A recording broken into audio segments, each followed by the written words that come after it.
منیر کو باندھ کے لے آؤ, کوئی کہہ رہا تھا جی اٹیک کر دو, ان کے فوج کو مارو, کوئی کہہ رہا تھا جی ان کے GHQ کے اوپر اٹیک کر دو. تو وہ بہت ساری ایسی باتیں کر رہے ہیں, پہلے ماضی میں بھی کرتے رہے ہیں بہت ساری ایسی باتیں. تو باتوں سے تو جنگیں نہیں ہوتی, جنگیں تو جذبے سے ہوتی ہیں, اور جب جنگ ہوتی ہے تو پتہ چلتا ہے کہ کون کتنے پانی میں. بہرحال یہاں پہ جو پہلگام حملے کے بعد نریندر مودی کی حکومت کے اوپر ٹکا کے تنقید ہو رہی ہے. بھارت کی انٹیلیجنس ایجنسیوں کے اوپر ان کی اپوزیشن اور ان کا میڈیا, سوشل میڈیا ٹکا کر تنقید کر رہا ہے, اور کسی کے اوپر کوئی مقدمہ درج نہیں ہو رہا. یعنی بھارت میں اس بات کی اجازت ہے کہ جو انٹیلیجنس فیلئر ہوا ہے ان کی ایجنسیوں کا اور ان کی سیکیورٹی کا, اس کے اوپر لوگ کھل کر بات کر سکتے ہیں. پاکستان میں جب یہ بات کی جاتی ہے تو بندے اغوا ہو جاتے ہیں, گرفتار ہو جاتے ہیں. ہمارا جعفر ایکسپریس کا ایک انسیڈنٹ ہوا, اس کے علاوہ اور دیگر بہت سارے دہشت گردی کے واقعات ہوئے. پاکستانی حکومت نے بار بار کہا کہ یہ واقعات جو ہیں وہ انڈیا نے کروائے, انڈیا ان کے اندر ملوث ہے. ہمارے یہاں پہ قتل عام ہوا ہے, باقاعدہ ٹارگٹ کلنگ ہوئی ہے 2 درجن کے قریب لوگوں کی, لیکن پاکستانی میڈیا نے کبھی ایسا جنگی جنون نہیں دکھایا, یا پاکستانی گورنمنٹ نے کبھی ایسا نہیں کیا. انڈیا پاکستان کے ساتھ ایسے سلوک کر رہا ہے جیسے وہ ایک سپیریئر نیشن ہے اور ہم کوئی بہت لو لیول کے لوگ ہیں. یعنی یہ پاکستان کے ساتھ سلوک کر رہا ہے, یہ انفارچونیٹ ہے, اور پاکستان یہاں تک ایک دن میں نہیں پہنچا. کیا بھارت پاکستان کے اوپر ایک سرجیکل سٹرائک کرنے جا رہا ہے, یا بھارت اپنی کوئی فوجی کارروائی کرے گا؟ سادہ الفاظ میں, کیا وہ اپنی ایئر فورس کو استعمال کرے گا, نیوی کو استعمال کرے گا, یا وہ اپنی زمینی افواج کو استعمال کرے گا؟ کہ بھارت ہمارے ساتھ کیا کرنے جا رہا ہے, اس کے پاس آپشنز کیا ہے. پاکستان نے جو کیا وہ میں آپ کے ساتھ شیئر کر دیتا ہوں. پاکستان نے 5-6 اقدامات اٹھائے ہیں بھارت کو لے کر.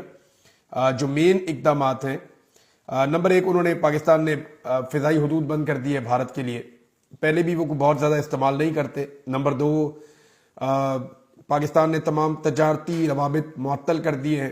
تو تجارت پہلے ہی پاکستان بھارت کے ساتھ نہیں کرتا تھا, عمران خان صاحب نے اس پہ پابندی لگا دی تھی. بعد میں یہ حکومت آئی تو انہوں نے کچھ چیزیں کھولی, لیکن اب وہ اس کا جو ہے وہ پاکستان کو فائدہ اور بھارت کو فائدہ کتنا ہوگا, بہت منیمل سی ہے. پاکستان میں موجود تمام بھارتی ملٹری اتاشیوں کو فوری نکل جانے کا حکم, یہی بھارت نے پاکستانیوں کے ساتھ کیا وہاں پہ کہ آپ نکل جائیں وہاں سے, تو یہی پاکستان نے بھارتیوں کے ساتھ کیا کہ پھر آپ یہاں سے نکل جائیں. واگا بارڈر فوری طور پہ بند, یہ تو دونوں طرف سے بند کیا گیا ہے. اور جو پریڈ ہوتی ہے ریگولر, وہ بھی پریڈ اب اس طرح نہیں ہوگی, دروازے نہیں کھولے جائیں گے. اور اس کے علاوہ سکھ یاتریوں کے لیے ویزے موجود رہیں گے, باقی سارے ویزے جو ہیں وہ منسوخ کر دیے جائیں گے. جناب یہ پاکستان نے اقدامات اٹھائے ہیں. اس کا سادہ مطلب میں آپ کو بتاؤں کہ اگر آپ نے باہر سے کنڈی لگا لی ہے تو ہم پھر اندر سے کنڈی لگا لیتے ہیں. یہ وہ تمام چیزیں جو بھارت نے ایک دن پہلے پاکستان کے خلاف کی تھی. ناظرین, اگر کوئی بھی مس ایڈونچر ہو جاتا ہے تو ایک بات تو کلیئر ہے کہ سارے پاکستانی پاکستان کے ساتھ ہی کھڑے ہوں گے, ہم سارے اپنے ملک کے ساتھ, اپنی فورس کے ساتھ کھڑے ہوں گے. لیکن زمینی حقائق ہے, ان کا آپ کو جائزہ بھی لینا پڑے گا, آپ کو دیکھنا پڑے گا کہ اس وقت آپ کہاں کھڑے ہیں اور بھارت کہاں کھڑا ہے اور سچویشن کیا ہے. دیکھیں, بھارت نے آفیشلی طور پر اس دہشت گردی کے حملے کو اب پاکستان کے کھاتے میں ڈال دیا ہے.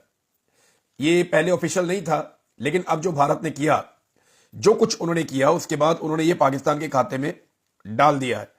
بھارت کے جو سیکرٹری خارجہ ہیں وکرم مسری, انہوں نے ایک پریس بریفنگ دی ہے. اس میں سوال جواب تو نہیں ہوئے, لیکن انہوں نے جو چیزیں بتائیں, اس سے پہلے جو ہے وہ نریندر مودی نے ایک بڑی امپورٹنٹ میٹنگ لی ہے. جیسے پاکستان میں قومی سلامتی کمیٹی کی میٹنگ ہوتی ہے, وہاں پہ سلامتی سے متعلق کابینہ کی ہائی پاور کمیٹی ہے, اس کی میٹنگ ہوئی نریندر مودی کے گھر میں. پہلے نریندر مودی پہنچے سعودی عرب کا اپنا دورہ مختصر کر کے, اور فوری طور پہ انہوں نے جو اندرا گاندھی ایئرپورٹ ہے وہاں کے اوپر ایک بریفنگ لی. اس کے بعد وہ اپنے گھر گئے, وہاں پہ انہوں نے ایک اسپیشل کمیٹی کی میٹنگ بلائی, کیبنٹ کی جو ہائی پاور کمیٹی ہے, اس کے ساتھ 2 گھنٹے کی ڈسکشن ہوئی. بعد میں جو بیان سامنے آیا اس میں 5 چیزیں بھارت نے ابتدائی طور پہ کی ہیں. ان 5 چیزوں کا تعلق پاکستان کے ساتھ ہے, لیکن کسی اور کے اوپر ایلیگیشن نہیں لگایا, کسی اور کے اوپر نہیں دیکھا, کسی گروپ کو نہیں دیکھا, کوئی چیز نہیں دیکھی. بھارت ایسا لگتا ہے کہ یہ طے کر چکا ہے کہ یہ جو بھی ہوا, یا تو وہ یہ سمجھتے ہیں کہ یہ پاکستان نے کیا, یا وہ یہ طے کر چکے ہیں کہ یہ ڈالنے پاکستان کے اوپر ہے ہم نے. اب 5 چیزیں جو بھارت نے کی وہ میں آپ کے سامنے رکھ دیتا ہوں. نمبر 1 تو انہوں نے سندھ طاس معاہدہ جو پاکستان کے ساتھ بھارت کا چل رہا ہے 1960 سے, وہ معاہدہ انہوں نے ختم کر دیا. 65 سال ہو گئے یہ معاہدہ ہوئے, ورلڈ بینک کے تعاون سے یہ معاہدہ ہوا تھا, اور اس معاہدے کی ایک شق میں لکھا ہے کہ جب تک دونوں فریقین نہیں چاہیں گے یہ معاہدہ ختم نہیں ہوگا.